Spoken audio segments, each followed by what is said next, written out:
ओम शांति। 19 मई 2025 के बाबा के मधुर महावाक्य। बाबा कहते, मीठे बच्चे, श्रीमत ही तुमको श्रेष्ठ बनाने वाली है, इसलिए श्रीमत को भूलो मत। अपनी मत को छोड़ एक बाप की मत पर चलो। श्रीमत ही तुमको श्रेष्ठ बनाने वाली है, इसलिए श्रीमत को भूलो मत। अपनी मत को छोड़ एक बाप की मत पर चलो। प्रश्न, पुण्य आत्मा बनने की युक्ति क्या है? पुण्य आत्मा बनने की युक्ति क्या है? उत्तर, पुण्य आत्मा बनना है तो सच्चे दिल से, प्यार से एक बाप को याद करो।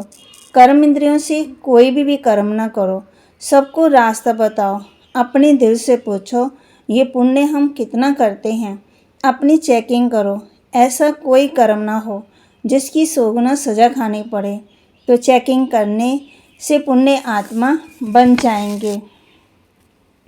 ओम शांति।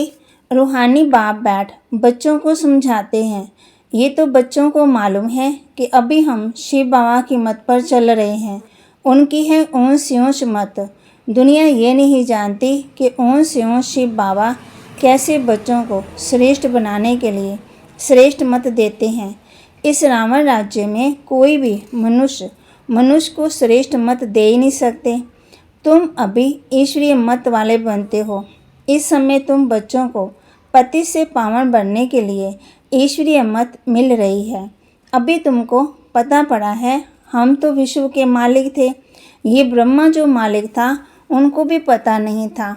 विश्व के मालिक फिर एकदम पतित बन जाते। ये खेल बहुत अच्छी रीति बुद्धि से समझने का है। राइट रॉन्ग क्या है, इसमें है बुद्धि की लड़ाई। सारी दुनिया है रॉन्ग, एक बाप ही है राइट, सच बोलने वाला।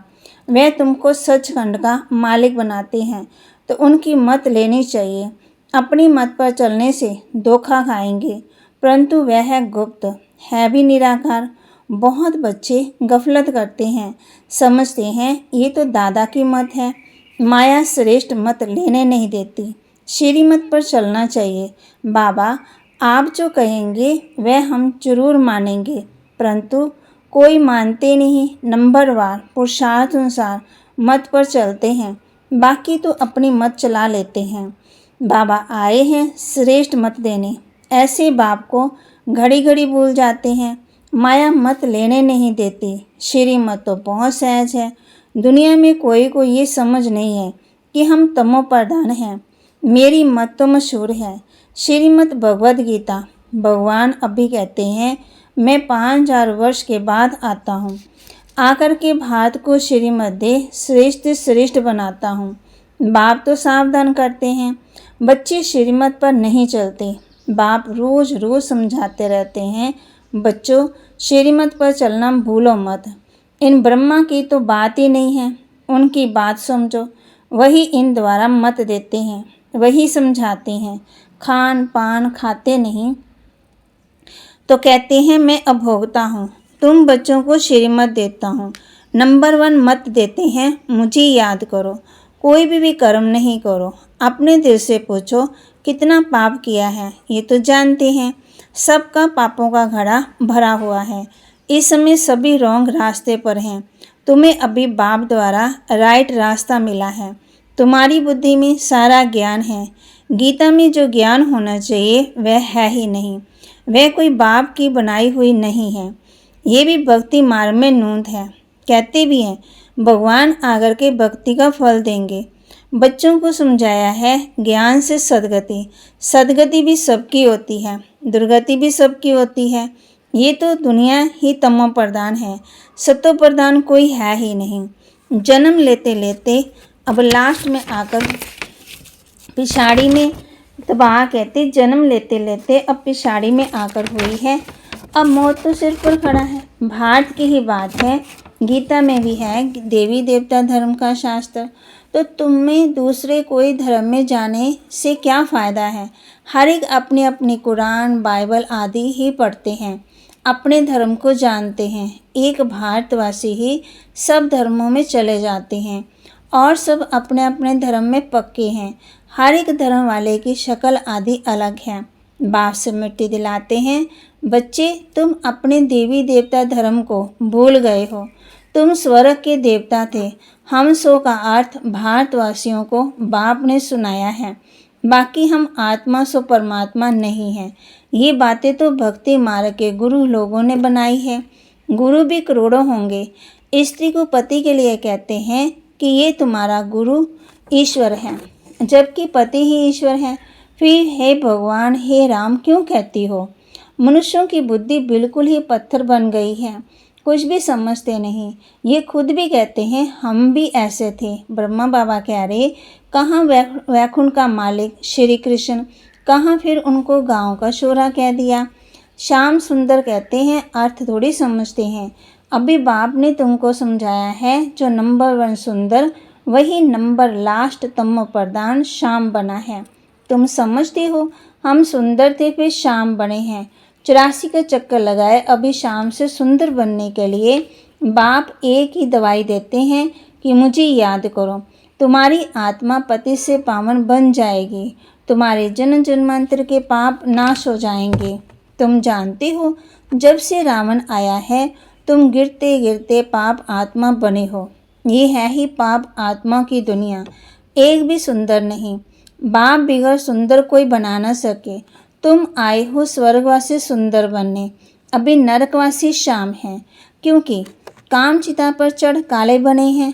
बाप कहते हैं ये विकार महाशत्रु हैं, इन पर जो जीत पाएंगे वही जगत जीत बनेंगे। नंबर 1 ये विकार, उनको ही पतित कहा जाता। क्रोधी को पतित नहीं कहेंगे। बुलाते भी है ना कि आकर के पति से पावन बनाओ, तो अब बाप आए हैं, कहते हैं ये अंतिम जन्म पावन बनो। जैसे रात के बाद दिन, दिन के बाद रात होती है, वैसे संगम युग के बाद फिर सतयुग आना है, चक्कर फेरना है।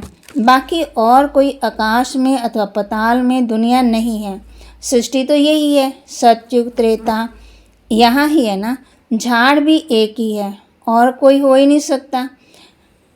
बाप कहते हैं अनेक दुनियाएं सब गपोड़े हैं। बाप कहते हैं ये सब है भक्ति मार्ग की बातें। अब बाप सत्य बात सुनाते हैं। अब अपने अंदर देखो, हम कहाँ तक श्रीमत पर चल सत्तो प्रधान अर्थात पुण्य आत्मा बन रहे हैं। सत्तो प्रधान को पुण्य आत्मा, तम प्रधान को पाप आत्मा कहा जाता है। विकार में जाना पाप है। बाप कहते हैं अब पवित्र बनो, मेरे बनो, तो मेरी मत पर चलना है। मुख्य बात है कोई पाप नहीं करो। नंबर 1 पाप ये है विकार में जाना। फिर और भी पाप बहुत होते हैं, चोरी चगारी ठगी आदि बहुत करते हैं।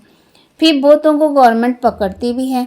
अब बाप बच्चों को कहते हैं तुम अपने दिल से पूछो, हम कोई पाप तो नहीं करते। ऐसे मत समझो हमने चोरी की व रिश्वत खाई तो ये बाबा तो जानी जाननहार है, सब जानते हैं। नहीं, जानी जाननहार का अर्थ कोई ये नहीं है। अच्छा, कोई ने चोरी की, बाप जानेंगे क्या? जो चोरी की उसका दंड 100 गुना हो जाएगा, बहुत बहुत सजा खाएंगे, पदवी भ्रष्ट हो जाएगा। बाप समझाते ऐसे अगर काम करेंगे तो दंड भोगना पड़ेगा। कोई ईश्वर का बच्चा बनकर फिर चोरी करता, शिव बाबा जिससे इतना वर्षा मिलता, अनेक भंडारे से, उनके भंडारे से चोरी करता, ये तो बहुत बड़ा पाप है। कोई में चोरी की आदत होती है, उनको जेल बर्ड्स कहा जाता है। ये है ईश्वर का घर, सब कुछ ईश्वर का है। ईश्वर के घर में आते हैं बाप से वर्षा लेने, परंतु कोई की आदत हो जाती है, उसकी सज़ा 100 गुना बन जाती है।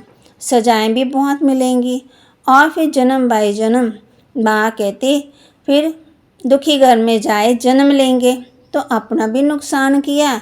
ऐसे बहुत हैं जो याद में बिल्कुल नहीं रहते, सुनते कुछ नहीं है, बुद्धि में चोरी आदि के ख्याल चलते रहते। ऐसे बहुत सत्संग में जाते हैं, चप्पल चोरी कर लेते, उनका धंधा ही ये रहता, जहाँ सत्संग होता वहाँ जाकर चप्पल चोरी कराएंगे। दुनिया बहुत गंदी है, अनेक प्रकार की है। ये है ईश्वर का घर। चोरी की आदत तो बहुत खराब है। कहा जाता है कख का चोर सो लख का चोर। अपने अंदर से पूछना चाहिए हम कितना पुण्य आत्मा बने हैं, कितना बाप को याद करते हैं, कितना हम सुदर्शन चक्रधारी बनते हैं, कितना समय ईश्वरीय सर्विस में रहते हैं, कितने पाप करते जा रहे हैं। अपना पोता मिल रोज देखो, कितना पुण्य किया है, कितना योग में रहा हूँ, कितने को रास्ता बताया है। बाप कहते कर्म आदि धंधा आदि व्यापार आदि भले करो, तुम कर्म योगी हो, कर्म तो भले करो। बाबा ये बैजिस बनवाते रहते हैं, अच्छे अच्छे लोगों पर इस पर समझाओ। इस महाभारत लड़ाई द्वारा ही स्वर्ग के गेट्स खुल रहे हैं। श्री कृष्ण के चित्र में नीचे लिखित बड़ी फर्स्ट क्लास है, परंतु बच्चे अभी इतना विशाल बुद्धि नहीं हुए हैं। थोड़ा ही धन मिलता है तो नाचने लग पड़ते हैं। कोई को जास्ती धन होता है तो समझते हैं हमारे जैसा कोई नहीं होगा। जिन बच्चों को बाप की परवाह नहीं, उन्हें बाप जो इतना अविनाशी ज्ञान रत्नों का खजाना देते हैं उसकी भी कदर नहीं रहती। बाबा एक बात कहेगा वह दूसरी बात कर लेते, परवाह न होने के कारण बहुत पाप करते रहते हैं। श्रीमत पर चलते नहीं, फिर गिर पड़ते हैं। बाप कहेंगे ये भी ड्रामा, उनकी तकदीर में नहीं है। बाबा तो जानते हैं बहुत पाप करते हैं। अगर निश्चय हो कि बाप हमको पढ़ाते हैं तो खुशी रहनी चाहिए। तुम जानते हो हम भविष्य नई दुनिया में प्रिंस प्रिंसेस बनेंगे तो कितनी खुशी रहनी चाहिए। परंतु बच्चे तो अभी तक भी मुरझाते रहते हैं, वह अवस्था ठहरती नहीं है। बाबा ने समझाया है विनाश के लिए रिहर्सल भी होगी, नेचुरल कैमिटीज़ भी होगी, भारत को कमज़ोर करते जाएंगे। बाप खुद कहते हैं ये सब होना ही है, नहीं तो विनाश कैसे होगा। बर्फ़ की बरसात पड़ेगी, खेती आदि का क्या हाल होगा, लाखों मरते रहते हैं, कोई बतलाते थोड़ी हैं। तो बाप मुख्य बात समझाते हैं कि ऐसे अपने अंदर जांच करो, मैं कितना बाप को याद करता हूँ। बाबा आप तो बड़े मीठे हो, कमाल है आपकी, आपका फरमान है मुझे याद करो तो 21 जन्म के लिए कभी रोगी नहीं बनेंगे। अपने को आत्मा समझ बाप को याद करो तो मैं गारंटी करता हूँ सम्मुख बाप तुमको कहते हैं, तुम फिर औरों को सुनाते हो। बाप कहते मुझ बाप को याद करो, बहुत प्यार करो, तुमको कितना सहज रास्ता बताता हूँ पति से पावन होने का। कोई कहते हैं हम तो बहुत पाप आत्मा हैं। अच्छा फिर ऐसे पाप नहीं करो, मुझे याद करते रहो तो जन्म जन्मांतर के जो पाप हैं वह इस याद से भस्म होते जाएंगे। याद की ही मुख्य बात है, इनको कहा जाता है सहज याद। योग अक्षर भी निकाल दो। सन्यासियों के हठ योग भी किस्म किस्म के हैं, अनेक प्रकार के सिखलाते हैं। इस बाबा ने गुरु तो बहुत किए हैं। अभी बेहद का बाप कहते हैं इन सब को छोड़ो, इन सब का मुझे ही उद्धार करना है और कोई की ताकत नहीं जो ऐसे कह सके। बाप ने कहा है ना मैं इन साधुओं का भी उद्धार करता हूँ, फिर ये गुरु कैसे बन सकते हैं। तो मूल एक बात बाप समझाते हैं, अपने दिल से पूछो हम कोई पाप आत्मा तो नहीं बने हैं, पाप तो नहीं करते हैं, किसी को दुख तो नहीं देते हैं, इसमें कोई तकलीफ़ नहीं है। अंदर जांच करनी चाहिए सारे दिन में कितना पाप किया है, कितना याद किया है। याद से ही पाप भस्म होंगे। कोशिश करनी चाहिए, ये बहुत मेहनत का काम है। ज्ञान देने वाला एक बाप भी है, बाप ही मुक्ति जीवन मुक्ति का रास्ता बताते हैं। अच्छा मीठे मीठे सिक्के लदे बच्चों प्रति माता पिता बाप दादा का याद प्यार और गुड मॉर्निंग। रूहानी बाप की रूहानी बच्चों को नमस्ते। रूहानी बच्चों की रूहानी बाप दादा को दिलवा जान सिकवा प्रेम से नमस्ते। धारणा के लिए मुख्य सार, बाप जो अविनाशी ज्ञान रत्नों का खजाना देते हैं उसका कदर करना है। बेपरवाह बन पाप कर्म नहीं करने हैं। अगर निश्चय है भगवान हमको पढ़ाते हैं तो अपार खुशी में रहना चाहिए। ईश्वर के घर में कभी चोरी आदि करने का ख्याल ना आए, ये आदत बहुत गंदी है। कहा जाता है कख का चोर सो लख का चोर। अपने अंदर से पूछना है हम कितना पुण्य आत्मा बने हैं। वरदान, निर्बल दिलकश असमर्थ आत्मा को एक्स्ट्रा बल देने वाले रूहानी रहम दिल भव। निर्बल दिलकश असमर्थ आत्मा को एक्स्ट्रा बल देने वाले रूहानी रहम दिल भव। जो रूहानी रहम दिल बच्चे हैं वे महादानी बन बिल्कुल होपलेस केस में होप पैदा कर देते हैं, निर्बल को बलवान बना देते हैं। सदा दान सदा गरीब को बेसहारे को दिया जाता है। तो जो निर्बल दिलकश असमर्थ प्रजा क्वालिटी की आत्मा है उनके प्रति रूहानी रहम दिल बन महादानी बनो। आपस में एक दूसरे के प्रति महादानी नहीं, वह तो सहयोगी साथी हो, भाई भाई हो, हम शरीक पुरुषार्थी हो, सहयोग दो दान नहीं। स्लोगन: सदा एक बाप के श्रेष्ठ संग में रहो तो और किसी के संग का रंग प्रभाव नहीं डाल सकता। सदा एक बाप के श्रेष्ठ संग में रहो तो और किसी के संग का रंग प्रभाव नहीं डाल सकता। अव्यक्त इशारे: रूहानी रॉयल्टी और प्योरिटी की पर्सनैलिटी धारण करो। प्योरिटी के साथ साथ चेहरे और चलन में रूहानियत की पर्सनैलिटी को धारण कर इस ऊंची पर्सनैलिटी के रूहानी नशे में रहो।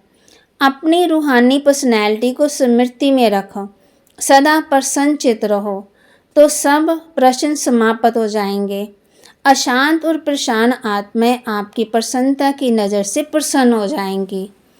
तो बाबा ने आज हम बच्चों को कहा है, बाप जो अविनाशी ज्ञान रत्नों का खजाना देते हैं उसका कदर करना है, बेपरवाह बन पाप कर्म नहीं करने हैं। अगर निश्चय है भगवान हमको पढ़ाते हैं तो अपार खुशी में रहना है। तो बाबा के महावाक्य को लाइक करें, शेयर करें, सब्सक्राइब करें और अपने जीवन में धारण करें और निर्बल दिलकश असमर्थ आत्माओं को एक्स्ट्रा बल देने वाले रूहानी रहम दिल भव। सदा एक बाप के श्रेष्ठ संग में रहो तो और किसी के संग का रंग का प्रभाव नहीं डाल सकता। ओम शांति।